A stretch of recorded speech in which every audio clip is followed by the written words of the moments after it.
ക്ഷമിക്കാം എല്ലാരോടും, മിത്രമാകട്ടെല്ലാരും, മറക്കാം പഴയതെല്ലാം, ഉണക്കാം മുറിവുകളെ.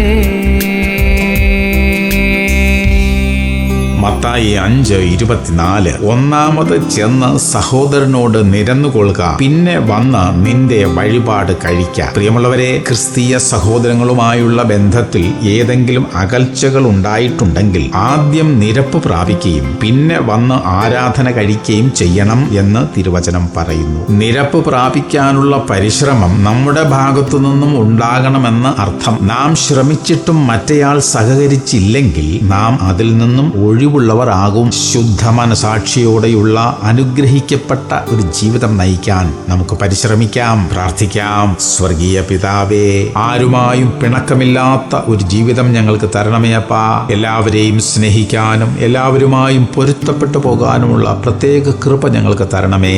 യേശു ക്രിസ്തുവിന്റെ നാമത്തിൽ തന്നെ. ആമേൻ, ആമേൻ, ആമേൻ.